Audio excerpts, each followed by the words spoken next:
You are listening to the War on the Rocks podcast on strategy, defense, and foreign affairs. My name is Ryan Evans. I'm the founder of War on the Rocks. In this episode, I sat down with four amazing professionals to talk about cybersecurity in the Defense Department. In order of introduction, as you're about to hear, Dr. Melissa Griffith, who's a lecturer in technology and national security at Johns Hopkins University School of Advanced International Studies with the Alperovich Institute for Cybersecurity Studies. Marie Schumann, the Department of the Navy's principal cyber advisor, and in that capacity she advises the Secretary of the Navy, the Chief of Naval Operations, as well as the Commandant of the Marine Corps on all cyber matters. Alexis Bonnell, the Chief Information Officer and Director of the Digital Capabilities Directorate of the Air Force Research Laboratory, which is the primary scientific research and development center for the Department of the Air Force. And last but certainly not least, Tyler Sweatt, the Chief Executive Officer at Second Front Systems. I hope you enjoyed the show as much as we enjoyed recording it. We did have a lot of fun. How did you get to where you are? How did you end up becoming a scholar that studies all these cutting-edge technologies and how they intersect with war? So that for me was a journey through my PhD process. So I had joined the cohort at UC Berkeley as a political scientist. I was working on national defense, alliances, projection of power, warfare, and found myself on the heart of Silicon Valley. And I was asking a lot of questions, what are the future threats? What's the things we're not seeing coming? And at that time, cybersecurity was a very niche conversation. It wasn't being had in broader rooms or in public. It was like a very technical practice. And I was working on a lot of that work technically, but also in support of economic sets of concerns, and suddenly realized, wait a second, all this work I'm doing on national security directly intersects with technology and the types of risk and the cadence of technology that means for national security and national defense. So then I went through that PhD process, not just looking at kind of what the US was doing, but other countries around the world, what we can learn from them, what they can learn from us. Promptly moved to DC, as one does. So I jumped that divide on the East Coast, West Coast divide. Spent some time here in Where'd you grow up? Life. New Mexico. Okay. So kind of more in the center. I'm from LA, so we're sort of from the same, general neck of the woods. Yeah, not the same time zone, but. Not the same time zone, same general geography maybe. Moved out to DC, spent some time in think tank life, working a lot more on kind of the policy relevant components of that, and then defected back from think tank life to academia for a bit to join Johns Hopkins, particularly Johns Hopkins SAIS, that's doing this really cool mix of research, teaching, and very practical application. When you guys took over the museum building, which is pretty cool. We did. We have some very good geographic real estate. And how did you get into all this? Actually, somewhat by accident. So I was an aspiring academic at one point who ran out of money to continue studying, ended up joining the Army National Guard, where I was an intel analyst and absolutely fell in love with intelligence. Decided to leave my academic aspirations behind, join the intelligence community, and I started out by working on intelligence support to information operations, which is somewhat cyber adjacent, but from there, as the intel community is wont to do, it encourages generalization. So I switched over to counter-drug, which I thought was really cool. Got to go on a lot of really neat trips to Central, South America, Mexico. And I was angling for a promotion in my counter-drug line of work and realized I hadn't interviewed for a while. There was a job that was coming open as a senior analyst for cyber. I thought, I'll throw my name in and interview for that. And I got it. Shockingly, I got the job.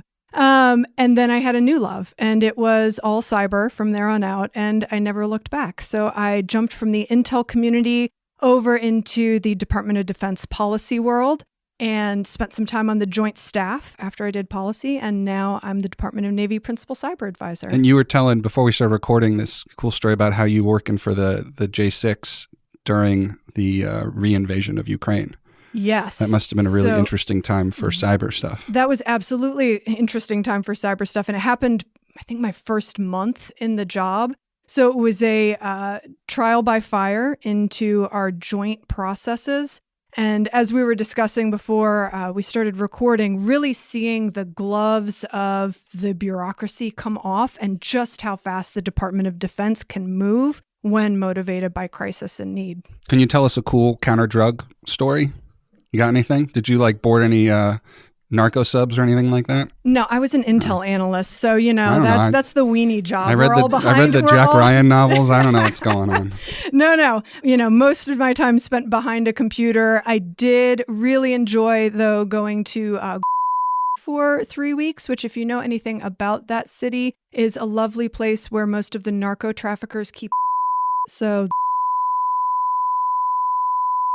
there's a Quick interruption from Ryan here. She didn't say anything classified. It's just a little more fun and mysterious this way. But it is an interesting You're place. like the only person who went there and didn't do drugs. Yeah. Yes, probably. Yeah. Alexis, how did you get into this crazy cyber Sure. game? I feel like this role, being the chief information officer and head of digital at the Air Force Research Lab, is kind of like coming home. It's coming full circle. You can look back on your career and sometimes you're like, doesn't make any sense. And then all of a sudden you get that job where it's like, oh, now it makes sense. And so, back in the 90s, dating myself at this table, I was the third employee of the Internet Trade Association. And I think what was so critical about that opportunity was really my job was to go around to people and companies and say, this thing, the internet, is going to change how you do business. And I will tell you, they did not believe, right? I mean, American Express, American Airlines, I remember having conversations with their executives that it's just hype, right? It's, not really going to make a difference. And so I think cutting my teeth in that space that was about helping organizations and people adopt to change, kind of became the theme. So then in the very weird turn of events, got headhunted into the UN and, went in about 3 weeks later into Afghanistan, Iraq, Somalia, Sudan, Pakistan, Sri Lanka, post-tsunami work. And so really got to be there with the warfighter. The UN has jobs in like Paris. Someone told me that once. Vienna, and I obviously I'm not very smart, right? Because I keep finding maybe the positions that are not glamorous, but I think, matter. From there, interestingly enough, USAID had been, in addition to DoD, had been a big client of the work that I did for the UN. And someone who ended up becoming the administrator said, hey, come on over, and gave us the ability to start the U.S. Global Development Lab, which was kind of the innovation and science arm. And I kind of finished my role there as the chief innovation officer. And Google came calling.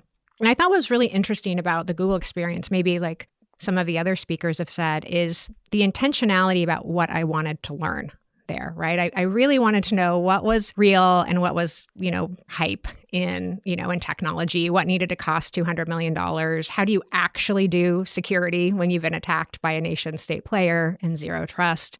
But even more, I think, important questions on culture. What's different? What should we do? And then also being really, really in love with the customer. So now coming to the Air Force Research Lab, it's just an amazing opportunity to kind of combine the how do we look at the horizon? How do we actually do the necessary? And then more importantly, how do we make space, for the most innovative minds at the most interesting time I think that we've ever existed? And, talk about a challenge. Like, I think everyone at this table is kind of navigating that right now. Tyler, how did you end up as one of the most unstoppable CEOs in cybersecurity? One, thank you. It's super flattering. Also, thanks for having me here. Happy to bring down the relative IQ by like 25 points. Oh, like 30. Yeah, exactly. It was kind of by accident. Spent my 20s in the Army, bunch of pumps back and forth to Eastern Afghanistan. I think anyone who's talked to me about it has heard me say I was in the Army when we thought we were going to win in Afghanistan. So it was a long time ago. Spent about a decade after that doing technical advisory work, regulated industries, national security, all around how do we accelerate capability deployment, right? Like how do we confirm or deny if something works? I'm not going to do that on a quad chart. I'm not going to do that in a lab. Get it out, break it, you can fix it and go. That led me into a couple startups, everything from how do we hack facial recognition in like 2018 and think about model risk management and AI security? We were way too early. To coming over to Second Front on an idea that, hey, if we can transform the relationship between like national security and defense and commercial software in a meaningful way, it's like a generational impact on national security. And 3-4 years later, I'm still here. I got promoted, and that's the reason I pop up every day, is if we can make that shift and everything else will win. And you host your own podcast, of course, All Quiet on the Second Front, which I highly recommend to our listeners. And since we, of course, have Tyler here and two Govies, so industry, friend or foe. I'm kidding.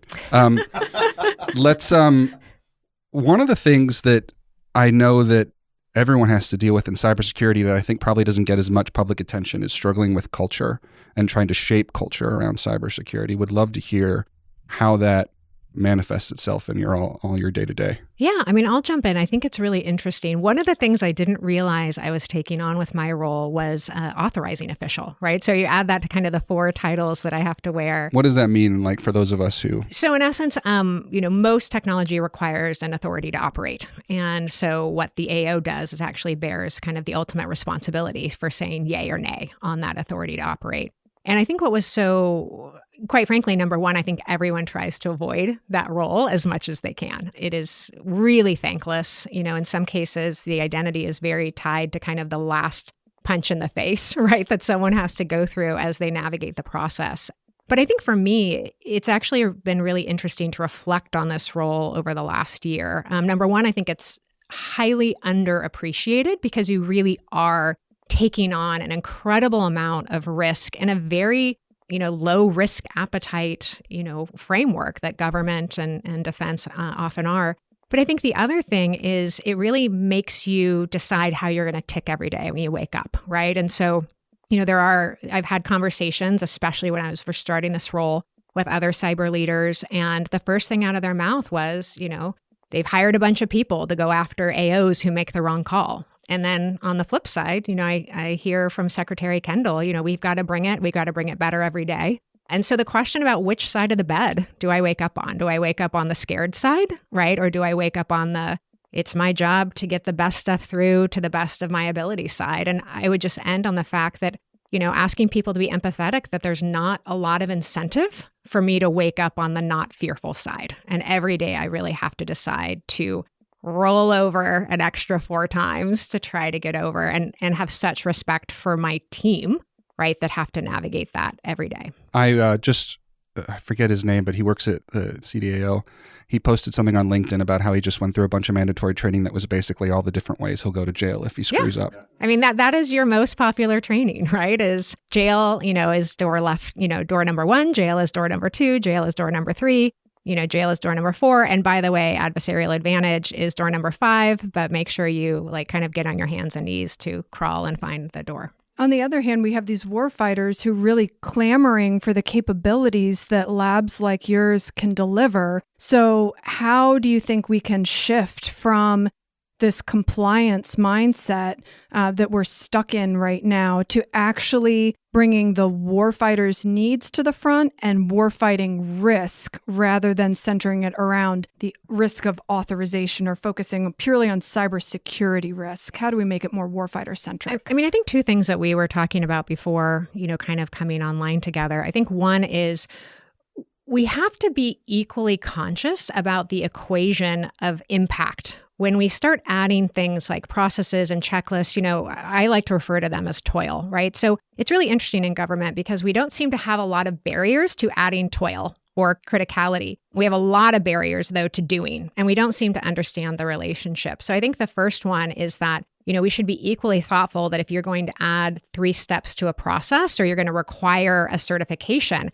how much does that potentially slow down me getting something in the hands of a warfighter? And the question is, we should know what that acceptable answer is. Is 2 days acceptable? Is 2 months acceptable? And I think, that's one question. And then the other is, how do we actually, and I think we have the ability to change this, but how do we actually go upstream to where the cyber work or the compliance work or the authorization can actually be the hero and not the villain? And so what I mean by that is, we're looking at how do you actually put talent in play so that, much like I think Tyler tries to navigate, when someone or a warfighter has an idea, right, or says, gosh, this would really make me more effective, or I could really kick butt with X, we should meet them in that moment of imagination and curiosity and say, okay, if you think that has value, let's figure out the fastest way to get you through the hurdles to that. And instead, we really make, a lot of folks go through that.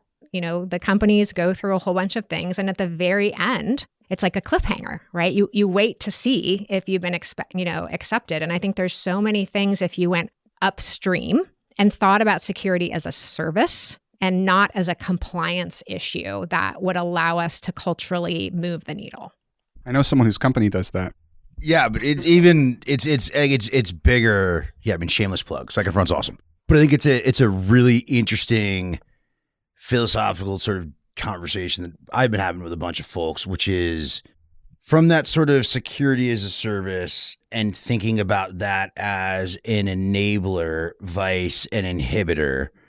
There's a couple things at play, right? One, I think there is a broader sort of cyber leadership on like, what does the department expect from commercial, and I'll leave it intentionally broad, from a like cyber design pattern to conform to, right? Absent that, there is no perspective on cyber. It's a boogeyman.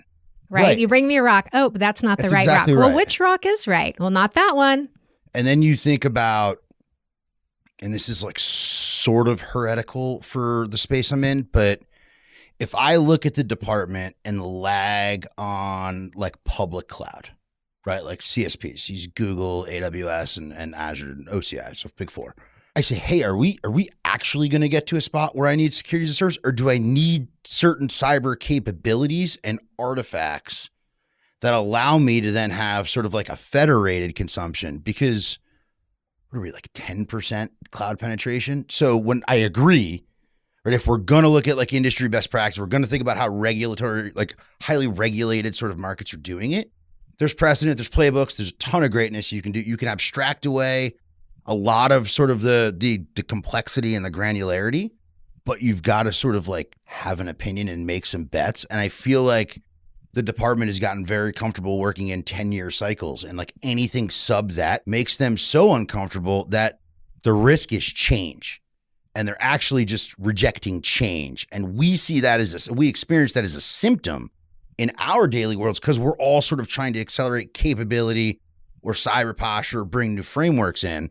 And we think it's a resistance to the capability or the posture of the framework. I think it's a resistance to change. And it's like a weird cultural self-preservation thing.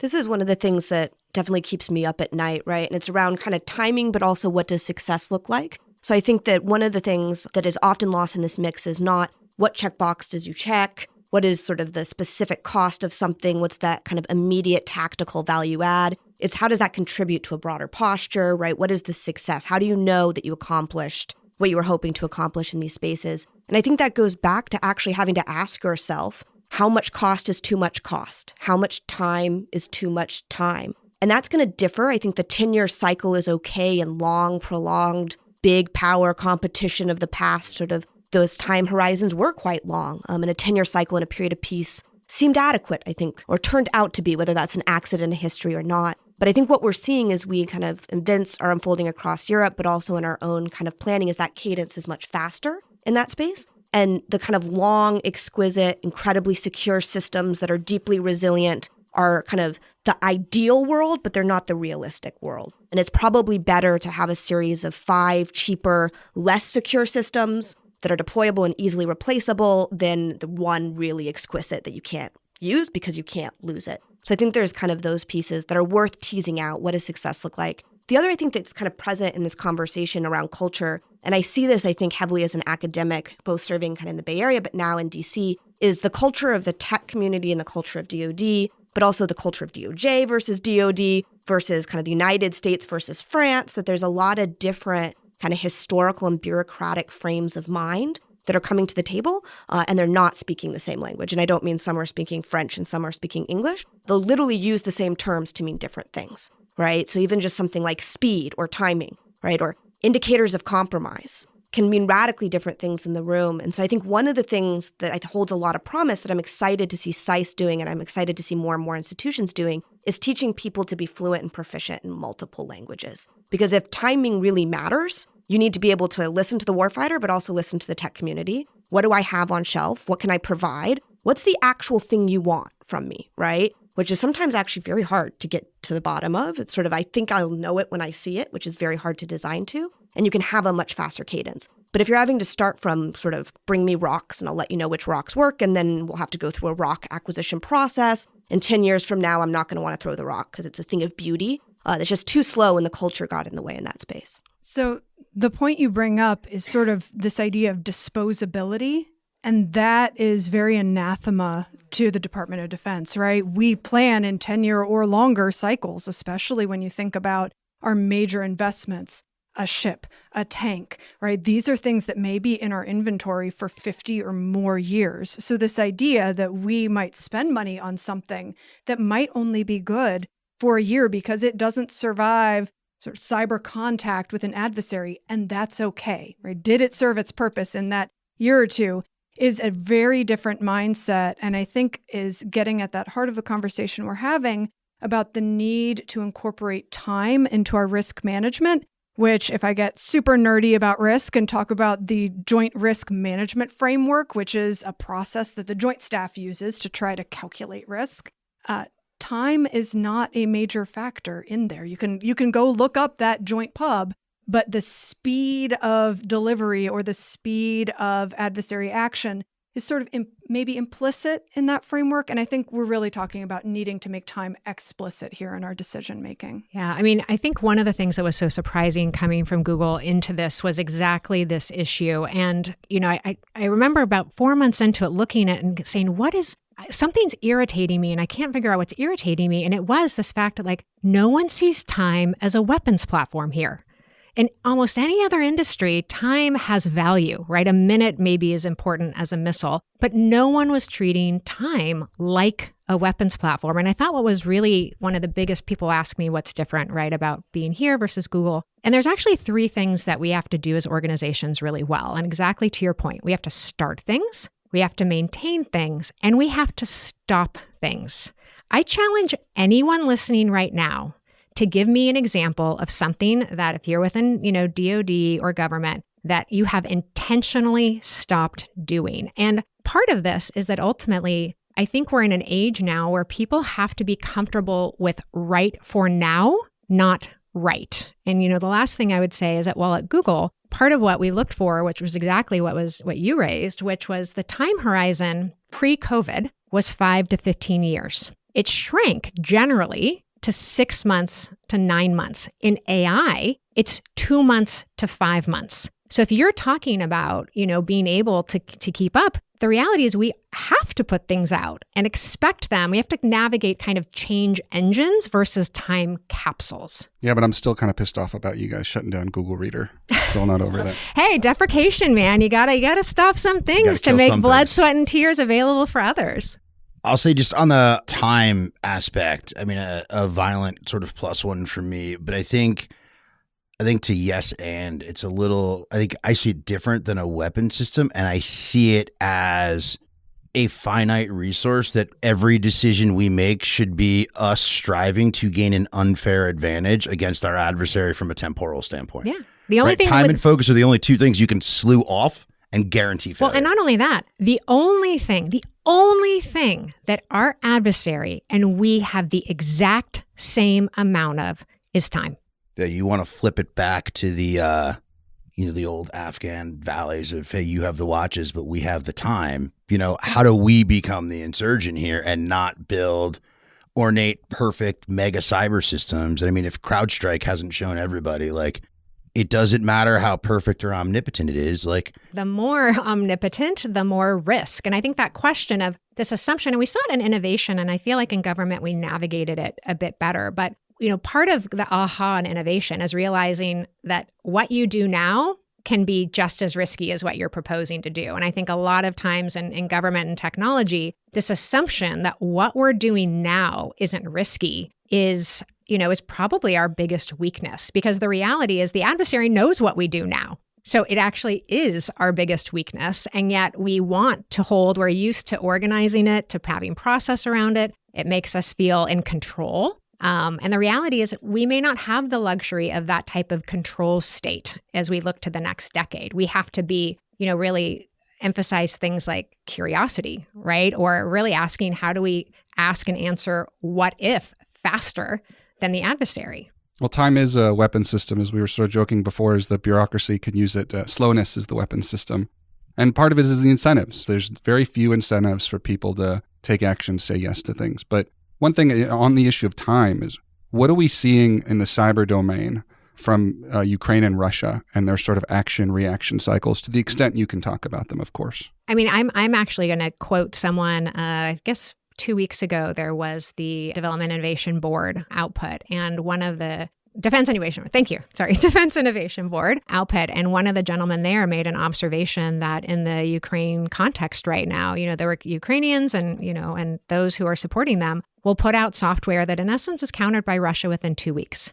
So now we're talking about not a 5 to 15 year change horizon. We're talking about a 0 to 2 week change horizon. And if you start putting that up against the impact, right, of time as a weapons platform or as a element of advantage, we don't have time. And I think one of the things that the group was talking about before, which is really so powerful. And when I work with my team, one of the things I say is like, would we do this if we were at war? Like if the answer to any question about toil or process is no, when you ask the question, would we do this if we were at war? Would we require this if we were at war? I think is a very, very clarifying question, right? Because first of all, people would say no, but then it's like, but we're not. Okay, but we might be far faster than we assume. And so I think it's a really healthy question and mirror to kind of turn on ourselves if we really care about national security. I will say on the other side of the time horizon and the fact that we are in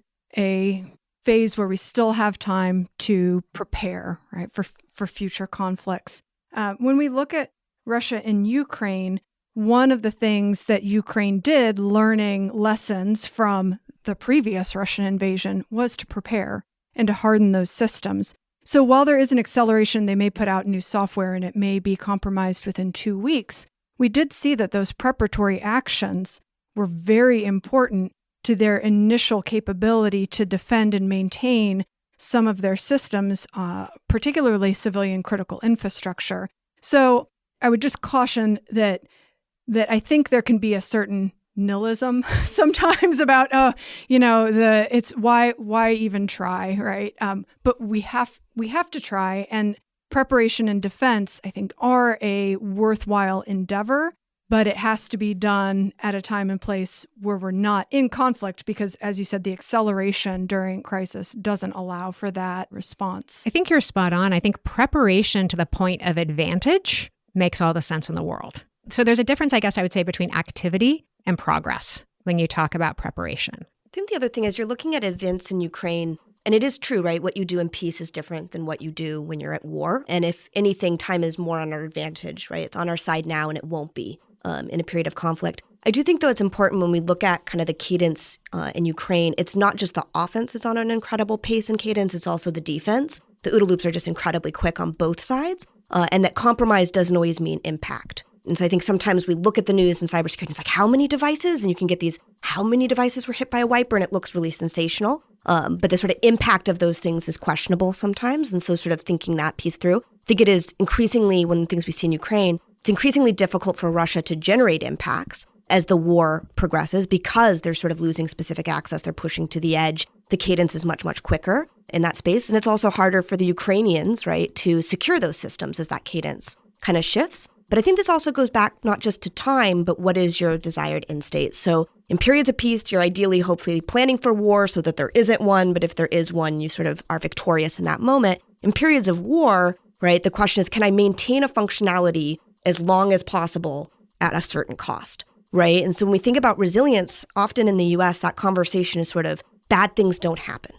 That's kind of what we mean when we say resilience. Resilience of a system, when we see this in Ukraine, is under certain conditions, bad things don't happen for a certain period of time. And you can do that at the level of the asset, right? You can do that, for example, we saw this with Starlink satellites where you can push code, right? Specifically to an asset, I want that asset to be secure and resilient. And there's ways of making that quicker, for example, being able to push code in quite rapid sequence. You can do it at the level of a system. You see this increasingly in sort of cloud-based structures, but also the internet is a system-based resilience function. The PLEO, so proliferated low Earth orbit satellite constellations where we have thousands in orbit, they're system-based resilience. I can have a certain die-off and maintain a system. I can replace portions at high speeds and maintain a system. And then there's function-based resilience, right? And I don't think we give this one enough credit. We look at something like Viasat. You can compromise satellite communications, and any military worth its grain of salt has a PACE plan, right? It shouldn't be their only communication structure. And so we should be thinking about it not just, is this asset secure? Is this system secure? Is this asset resilient? Is this system resilient? But also, what is our alternative for functionality, right? And can I kind of OODA loop rapidly switch between those functionalities. So I'm losing systems, replacing systems, and that's sort of expected. So I think that timing is sometimes cutting both ways in really interesting ways. Now, I was just going to say that we have a term we like to encapsulate that description in, this graceful degradation, right? So can we gracefully degrade as a cyber attack, say, ramps up or other non-kinetic effect ramps up? Do we know what mission degradation looks like so that it's not just mission comes to a screeching halt, but we know which services are going to have to drop away first to maintain those core important functions, to your point? And I think it's core important functions, right? Like this is something I don't think we spend enough time talking about. You are going to have to decide not to defend certain things, right? Or not to defend them in the same kind of depth or scale that you would defend others. And I think this gets a little bit mired in the public cybersecurity debate because you are interested in all infrastructure within Ukraine, a lot of which could be civilian or alternative or military across that board. Not all of those are going to be impactful to the course of the war, right? Not all media is impactful to the course of the war. Blackouts in cities can be deeply traumatic, but it may not be impactful to the course of the war, as I think many people who remember the Blitz kind of have a sense of what that felt like in those spaces. So I think there has to be kind of a pop-up. So it's graceful degradation, and it's also, I don't need to defend that, right? I can accept kind of degradation in this area and not somewhere else in periods of war. Yeah, and I think part of that gets to sort of like a return to green, right? Like mean time to resolution. Like, hey, capabilities, nothing is impenetrable. So how fast can you recover from all of this? So the takeaway that I think stuck with me was, if called upon, is the U.S. government capable of shipping code every 2 weeks? Production code every 2 weeks? The answer is no. That should be a blinking red light and an alarm bell. Despite all the money we're spending, despite all the capabilities we have, we've heard me talk about this, Alexis, like hey, who owns this from mission set, right? We've got all these weird, like, semantic arguments now on, like, do we need a force? Is it cybercom? Like, does each service do their own thing? Well, I've got this factory or that factory and this program or that program. And at the end of the day, like, the lights go dark tomorrow. Like, you're turning everybody outside of the industry to start shipping capability because we've not been building that. And even if it dies in 2 weeks, right, that's normal. That's context. That's conflict, right? We've got to be able to actually iterate that fast. And I don't know where that capability lies right now. Yeah. I mean, one of the things that I love that we brought up, and we do a specific exercise when it comes to looking at AI technology. So when we sit down, and that's one of the cool things we get to do in the Air Force Research Lab is people come to us and say, like, is AI right for this? And we get to sit down and say, well, let's figure it out. And there's 3 things that, we tend to do, to kind of get, and then I'll give an example of it. So one is we actually say, well, let's sit down and write a press release. And what that does is get everyone at the table to understand what is success. What do you want to be able to say? Did you give, people 3 hours back on mission or 30,000 hours back on mission, right? Like, what does success look like? And it's really important, I think, as we navigate these technologies to be intentional about that. And it gets everyone on the same page. The second, though, is a pre-mortem. So to that point of when would we stop this?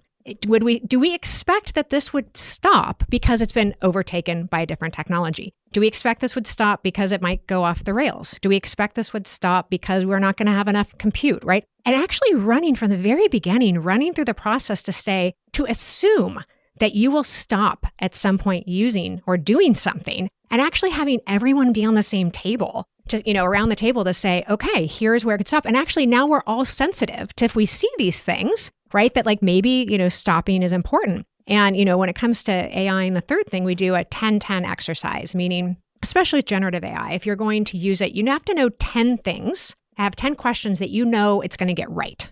And if it doesn't get it right, you shouldn't use it, right? And then there should be 10 questions where, if I can get these at speed and scale, and I don't have to go back and update my ERP, and I don't have to make a custom dashboard, well, then there's value here, right? And that gives us our toil impact calculation. But I say all of that because I think your point, Tyler, of like, we're not ready for a 2-week, software cycle. My hope, and what I have seen and what I believe in this nation, is that, recently a lot of people may have tracked that we put out Nipper GPT, right? So one of the first Gen AI tools through the ATO process. And I got to say, that was built by a bunch of incredible volunteers, right? Who were like, we really think that there's a lot of knowledge out there that is not at the table, right? Because it's not structured, it's not perfect. And, we want to really empower the warfighter to say, well, what's the relationship with knowledge you want to have, right? On your terms. And most of our treasure is not perfectly structured or controlled, right? And so much of our cyber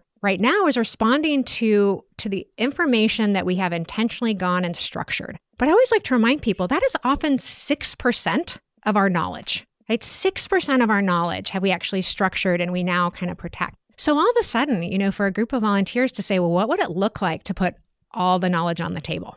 And to be able to ask questions and be able to exercise curiosity and build that kind of query relationship. But then the question starts to be, what is the cost to us of not having the knowledge on the table? And to me, this is the most interesting cyber question. I don't have an answer. I'm hoping others at the table do. But there's a trade-off at some point about protecting things almost to the detriment of ourselves. Meaning, what is all the information the warfighter cannot easily access right now? That means that they are not going to make the call, not going to make the right decision. And if we have that in our universe and we are not unleashing kind of that question of what is the relationship with knowledge we want to have now, then I think we're really missing one of the moments that we have in front of us. Let's put that question to the rest of the group. What do you think we're missing by sort of over-restricting things with cyber? A lot.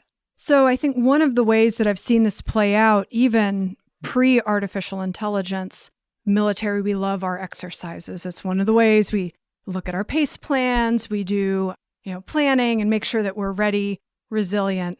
And before anybody was talking about AI, the intel community, the operations community, we love to put things in little silos of protection, whether that's at a certain classification level or creating these lists of people, communities that can have access and others who can't have access to that information. And what we see across multiple military exercises is that when people don't have access to that information, right, planners may look at a scenario and say, oh, well, we have nothing we can use to fill that capability need. And then here comes somebody in with their special pot of knowledge and says, well, actually, we've been working in this closet on this capability, and they drop it on the table and go, and here it is, right? But that doesn't do us any good to be able to then say, well, that would have been nice to know 6 months ago when we were in the planning phase, but we are in execution in this war game. We don't know how to now incorporate that capability, which we didn't know existed until today. Right? Or some special piece of intelligence that totally changes the understanding of the adversary's sight picture. These are things that if we don't know them, we aren't on the same page of knowledge. We can't bring these things to the table and really have a fulsome understanding of how we should prepare for the future. But that's an old problem. I think AI accelerates the issue because now we could have faster answers to these problems, but we're compounding sort of our information security processes and policies, which are all based on old file cabinet procedures, right? You're going to go and you're looking up these paper documents. Those policies that are in place to protect that information are very much based on not on the digital age. And so how do we update those for the advent of AI while baking in some of the very necessary security? Yes, I won't deny that we do need to compartmentalize certain things, but we've got to do better with bringing that to the table in a risk and time-informed way. And I think you see that when you look to Ukraine, right? There's a couple, I think, hindrances there. A lot of what we look at Ukraine in terms of lessons that could kind of translate and move more broadly is why was the defense so strong, right? So when you look at the instance of Ukraine, it's Russia underperformed, certainly. Did Ukraine overperform? Certainly on those outputs. But clearly the defense had a pretty impressive track record for cyberspace, right? Which is always a little bit of a low bar. We're all failing in unique ways in that space. It's a very challenging space, but impressive in that area. And I think one of the things that immediately is apparent there was this volunteerism culture. right? A lot of that success is this kind of the attacks were happening locally, the focus is happening locally within Ukraine, and defense was global, not just in the kinetic space, but in cyberspace, right? From tech even companies. More in cyberspace. Even more in cyberspace, right? From tech companies actively patching systems to providing hardware and software to the battlefield, repurposing assets, to migrating data, right? AWS and migrating data on snowballs and trucks right out of the country for continuity of government in the aftermath of war. An incredible private sector kind of presence pouring in. But the vast majority of that, the vast majority of that was volunteer. And it was based on having access and having information and being able to coordinate not just with government to sort of sit down in London and say, what data do you need? Right? Is it property records? Let's move it out of country. And having that conversation to the Ukrainians, publishing a lot more information publicly that allowed private sector actors to pick up on that. But also within the private sector, these are big companies, many of which were competitors to each other. And I think one of the kind of incredible things in that space that doesn't always happen is a lot of collaboration and sharing of that information. But I think it's important to recognize not just sort of that the government has a lot of classified information, but private sector has a lot of telemetry in this space and had the best visibility into what was happening in Ukraine. And not all of that information is sort of public or well-known either. So there's kind of the importance of sharing that is if you want to be able to mobilize across a variety of silos, including your private sector, you need that transparency. But the transparency problem is not just a government problem.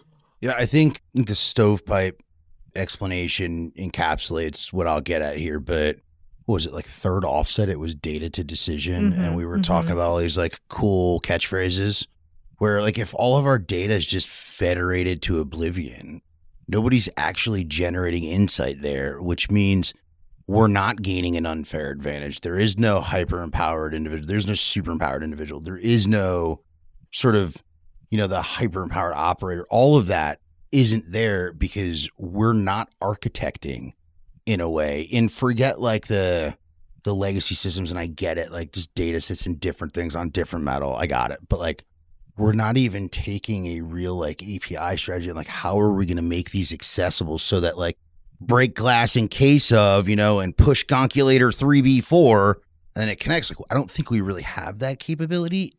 We don't even know what we don't know we're missing. And I think that's the scary part.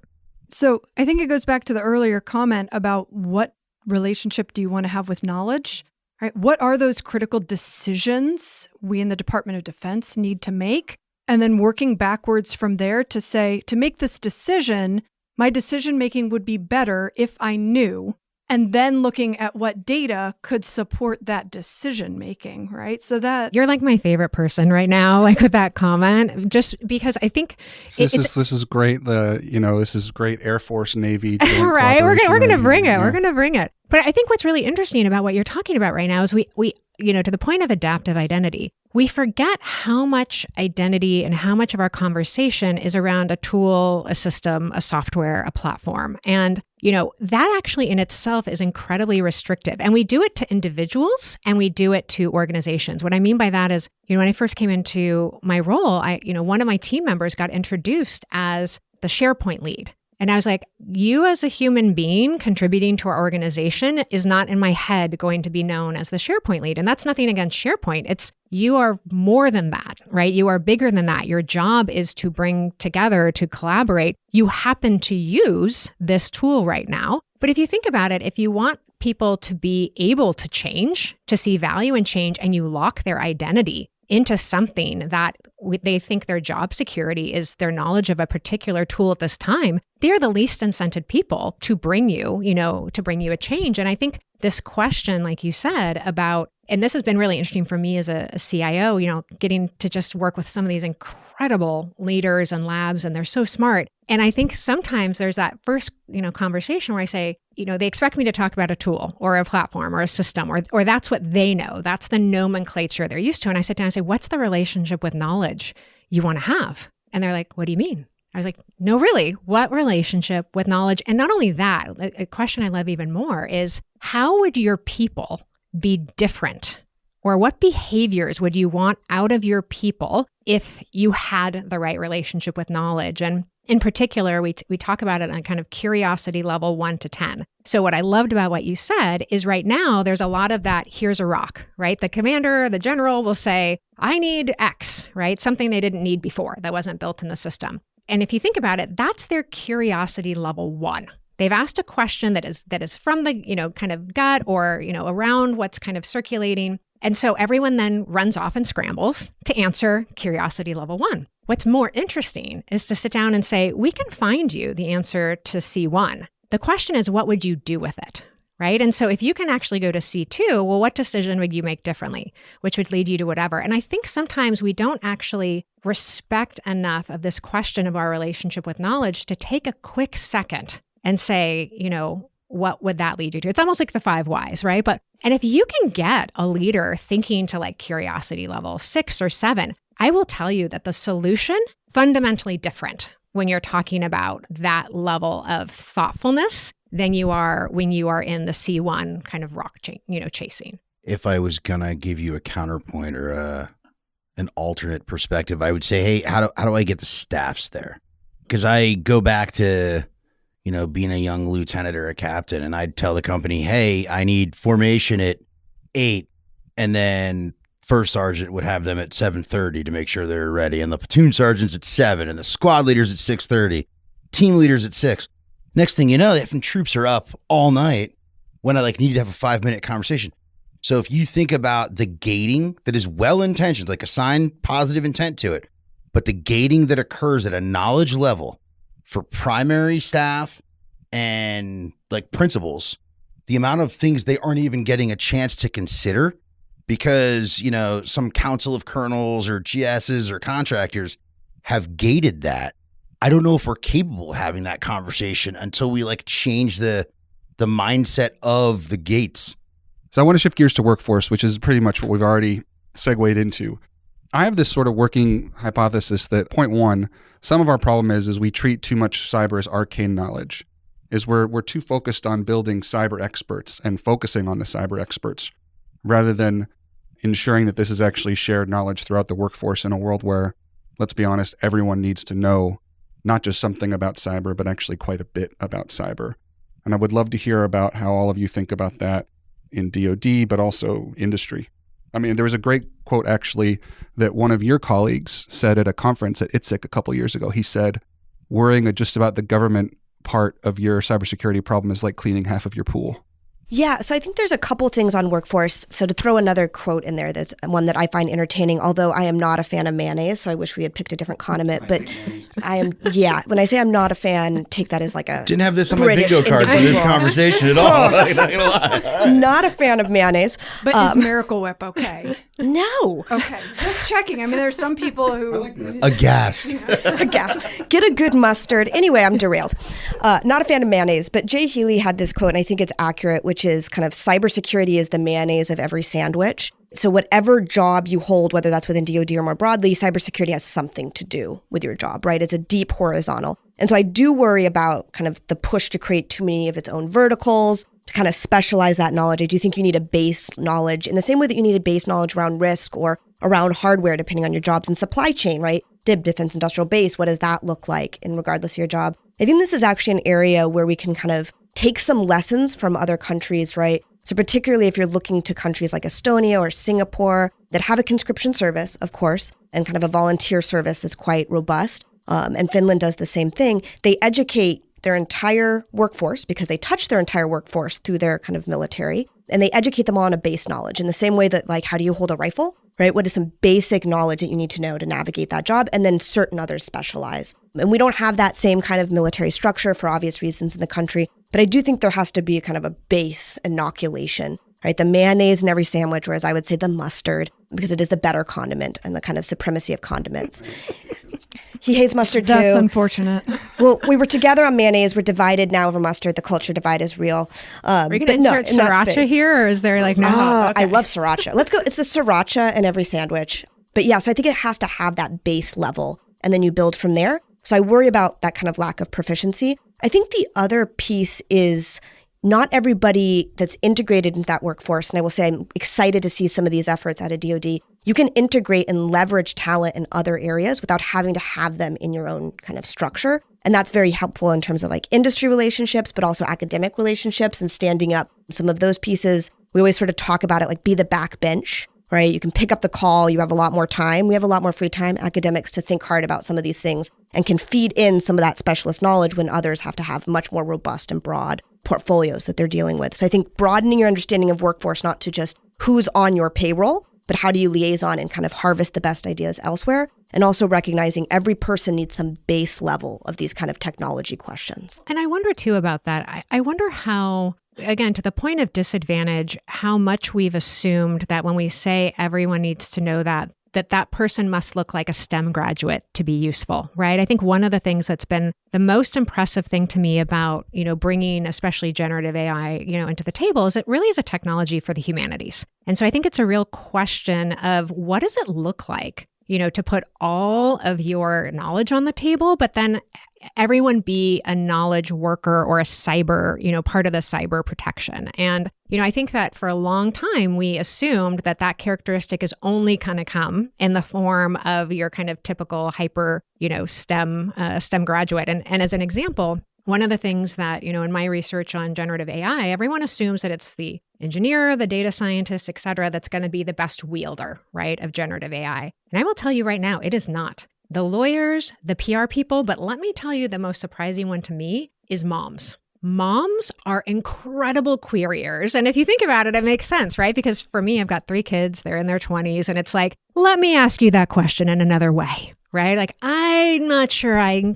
getting what I need there, right? And I say that because I think, if we're going to ask what's the relationship with knowledge, if we all have a role there, I think that while we are always going to need this incredible, profusion of STEM talent, and we can do much more in that, I think it would be dangerous to assume that the wider swath, it's almost like innovation's everyone's job, right? Only you can prevent forest fires. Like, what is our modern take, for the average person who is engaged in knowledge to understand that knowledge is power, knowledge is advantage, right? What does it look like to meet them at their identity instead of forcing them to say, well, you've got to know these very specific technical things? And I actually think that this is a really interesting area of opportunity for us in how we can show up more collectively and how we can make space for, quite frankly, also diversity of thought when it comes to our cyber wars. And I really worry, everyone talks about bias in AI, but I really worry that when we look at our future state technologically, that actually we are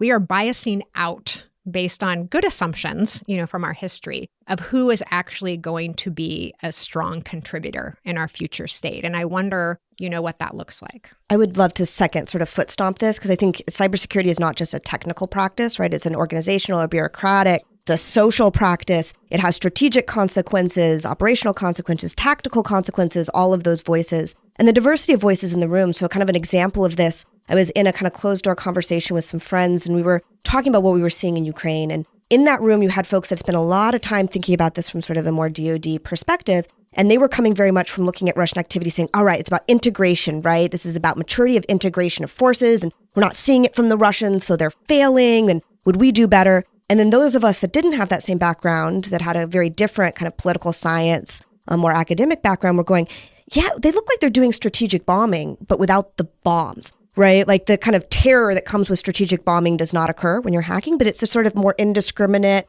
right? Hitting large populations, hitting critical infrastructure, but are they even trying to integrate? Is that even the point? And we had somebody in a kind of a Russian expert that was going, yeah, that's not consistent with Russian doctrine, right? They're doing a very different thing. And that conversation wouldn't have happened if, one, it was only technical heads in the room, because they would be asking technical questions, or two, it was only tactical people in the room. They'd only be asking technical questions. And instead you had this, are we observing the wrong thing, right? Are we indicating on the wrong variable, and then designing our force structure incorrectly to adapt to it? I'd like to go back to your mayonnaise, sriracha, whatever condiment that we're on now. A blend. But, let's go with, what is it, that yes, aioli or something at that point? Dijonnaise. Yeah. Some honey mustard on there. I'm grossing everybody out here.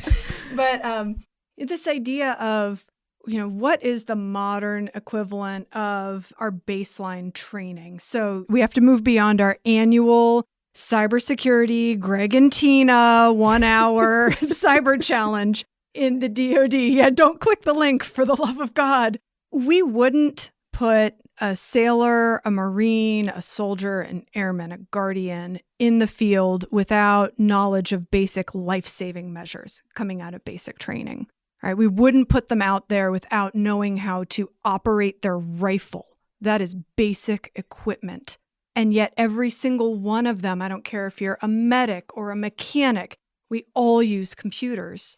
And yet we're putting them in the field with these computers that present a major risk to our operations without a baseline understanding of what they should do about it to protect and operate. Yes, we grow up operating the equipment, but to protect it, right?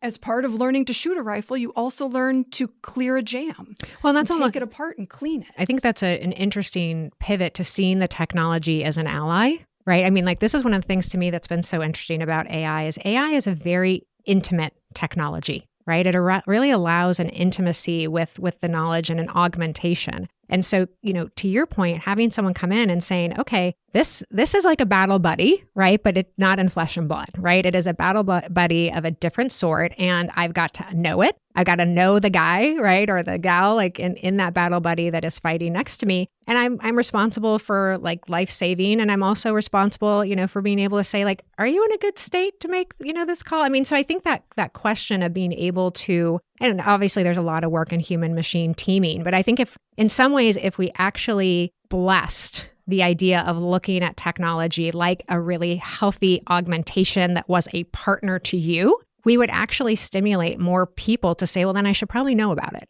right? I should probably have a different relationship with it instead of it being, that it thing over there. I wonder, what a different mindset would look like, especially given the technology we see coming down the pipe. So I think the culture workforce side of this is one where we historically have put security, and industry did this previously, right? So this is just typical government, a decade lag, where, security isn't strategic, it's an afterthought, and like you do a thing and then you bring it to security or legal to like bless it, right? We very much have this weird sort of like adversarial relationship with security, whereas I think a healthy example would be a world where mission owners are the ones that are accepting risk. And they don't send that away to an AO somewhere or like, no disrespect, like a CIO or a cyber advisor. But like if I'm the mission owner and I'm a ground force commander or an MO and I can sign a contract, I'm sponsoring technology, I'm the MOU or the letter of support, you need to go do all this programmatic shit. But then I'm incapable of saying you can turn it on, right? I have a really hard time thinking I'm the mission owner. And then, we talk about that as being healthy, right? Seamless, integrated, right? Cyber is sort of an artifact of the healthy culture. I then juxtapose that with, if that's what we're hoping for, then when we see, hey, we're going to stand up a cyber branch as a full separate freaking entity, we should be like, how the hell is that going to work? And what does that look like at scale? How do you all think about that without asking necessarily, especially the two of you in government, to take a position on that? But how do you think about how we should stand up a separate cyber force, which is the debate on that is really heating up on the Hill, in the department, in the pages of War on the Rocks, among other places? Sure. So I think actually what I usually do when I look at any organization that says, we should do this larger thing, I think right now the question I really ask myself is, what mentality are you what operational mentality are the people within that thing going to have? And what I mean by that is we've gotten really, really good over the past kind of decade, and this is at any level individually, but even societally, at nourishing and feeding the role of the critic, and in fact, increasing the role of the critic. And so what I mean by that is you don't watch the news, you watch 5 people's opinion about the news or 4 people's opinion. You don't watch sports, you watch 2 people's opinion about sports. And I think one of the things we have to keep in mind is that if you are a doer,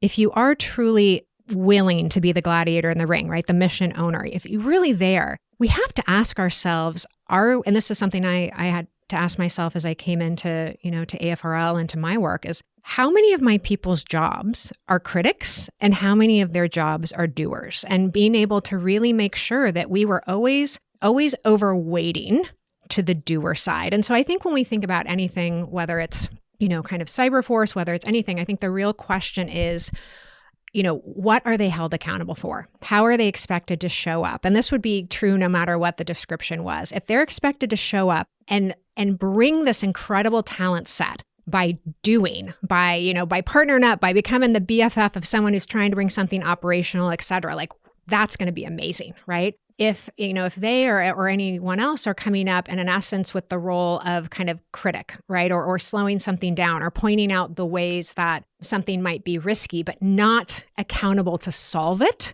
I think, that really becomes, highly problematic with the way we have to meet the moment. And so I don't think, for me, it's any of these entities are a good or bad thing. I think they can be great things if the leaders require them to show up as doers and champions versus, maybe critic only. And I think, again, there's a lot of talking about what something should be, and then there's how you incentivize, and who you make the hero, right? And I think one of the things I'll just, end on this is I don't think, and I really encourage people listening, pay attention to in your given day, how many people are getting your attention, your airtime, the nourishment of your moments that are pointing out something that is wrong or pointing out risk or what have you, but have no impetus to be a part of the solution. And if you are finding that that's over-indexed, right? Or if you are finding, then you've got to start seeking doers. You've got to start rewarding the people who are in the ring with your hours and attention, because otherwise we should not be surprised if we end up not only in the place we are now, but behind in what it is that we prioritize. I think the question I always raise when we talk about standing up something new, whether it's in DoD or somewhere else, is what problem is it trying to solve? And it's not always well articulated or necessarily that sellable. And I think the reason that's really important is sometimes you're setting up something new because of the kind of bureaucratic structure of an organization that you need it for funding lines or jurisdictional questions, authorization questions. Those aren't necessarily sexy, but they can be deeply motivating, right? If sort of your ability to carry out mission depends on those kind of things. So there's sometimes bureaucratic reasons. But I think often the reason I am hesitant, I think there should be a high bar. I'll put it this way. I think there should be a high bar to standing up something new. I think anyone who's looked at an org chart of the US instantly thinks I maybe need a degree just to understand this. So I think there should be a high bar to setting up something new. And I think it's really important in spaces like cyberspace that I think of as sort of like prime enablers. Every other domain and every other portion relies on some of that for their critical functionality. Even if we look at something like Space Force, right? A huge portion of their conversation is a cybersecurity conversation. And given that it's a prime enabler, the kind of biggest challenge or the biggest threat, the kind of metric on which we will succeed or fail will be whether or not our adversaries play into our gaps or we build unnecessarily silos, right? So our ability to kind of bridge gaps, take down silos, our adversaries' ability to play into those silos is going to be incredibly decisive. So I think there may be organizational bureaucratic reasons, but the question I would have front and center is tell me about your problem. What problem is this meant to solve? And does it unnecessarily build more silos and gaps? To harken on that too, once you know the problem, then there's actually setting up the values and incentive structures to make sure that that is what is being solved, right? That is what is being done. That is what progress is being made on. And so,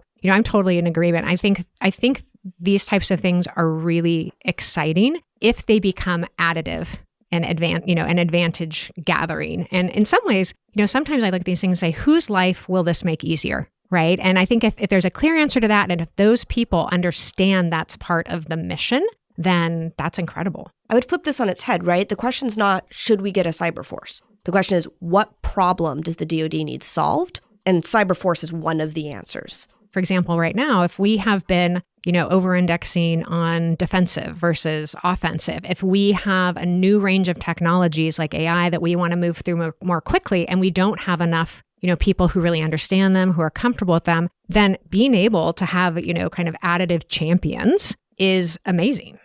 So to the point on what problem are we trying to solve or what opportunities are we trying to accelerate, the department does have, and this is my required disclaimer, the department does have a number of National Defense Authorization Acts that ask us to look at exactly that. We're going after those options for force generation that could potentially solve some of these underlying problems. And there's an effort called Cybercom 2.0 that wraps up a lot of that thinking and studying that has to happen before the SecDef can come to a decision on that force generation model. So all that said, I know we were talking about Space Force. I think it's important to note there that General Nakasone has come out since his retirement. General Mattis have also pointed at Space Force to say we should probably very carefully consider the administrative burden on all the services that the creation of a new force requires.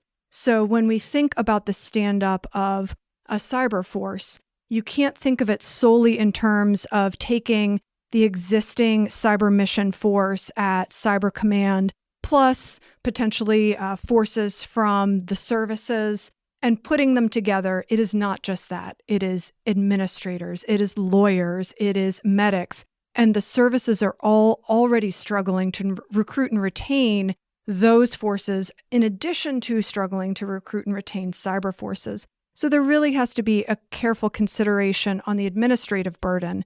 The one other thing I would point out is a careful consideration on how we potentially pull apart the defensive cyber operations.